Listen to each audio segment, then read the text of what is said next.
There's Cro-Magnon man, still used in the textbooks, yet it's perfectly normal human. Why on earth is that considered a missing link?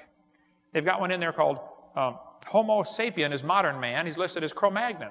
It's not modern, it's not a missing link at all. One they've got in there now is called Australopithecus afarensis. That was proven wrong in 1973. 30 years ago, proven wrong. Why are they keeping that in the textbooks as evidence for evolution? They've got Australopithecus africanus, or afarensis, better known as Lucy. How many have ever heard of Lucy before? Donald Johanson found Lucy in 1974, Ethiopia. He had gone there with a grant to look for missing links. Somebody gave him some money, said, here, go find a missing link. If you don't find one, no more money. 2 weeks before his grant money expired, he discovered Lucy. Highly motivated, I suspect. And that would be a suspect, by the way, in a court of law, you know. Lucy was 3 feet tall. It was obviously a chimpanzee of some kind.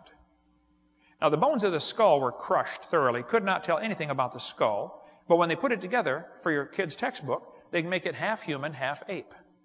They named it Lucy because they were listening to the song, Lucy in the Sky with Diamonds. Very popular back then, which, by the way, has the initials LSD, which they must have been on when they found this thing. But the knee joint that was labeled Lucy's knee in National Geographic was actually found 1.5 miles away and 200 feet deeper. But National Geographic labeled it Lucy's knee. It's not Lucy's knee. It's 1.5 miles away, for heaven's sake, okay? There's quite a controversy about that knee joint still. But the knee joint is the best evidence they have that Lucy was becoming a human. Because an ape has the lower and upper leg that are in a straight line with each other. A human leg goes up to your knee and angles off to the side because your hips are wider than your knees. Lucy's knee angled off to the side, the femur angled. And Donald said, see, that proves she's becoming a human.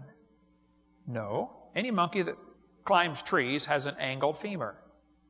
What he found was a tree-climbing monkey. It's not proof it's becoming a human. He said, well, the bones are slightly bigger than a regular ape. Well, that's true. It doesn't prove it's becoming a human. The bones of a Clydesdale are slightly bigger than a regular horse. It doesn't prove it's becoming a truck, for heaven's sake, okay? What he found was a heavy-duty chimpanzee, and probably the pre-flood chimpanzees and everything was probably more heavy-duty. If they're living longer, much healthier, that's all he found. There are big horses and little horses today, by the way.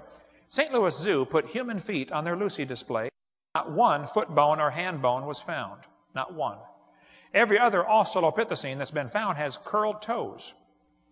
Professor Menton at Washington University said, the statue is a complete misrepresentation.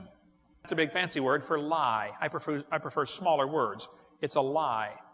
The zoo director said, zoo officials have no plans to knuckle under.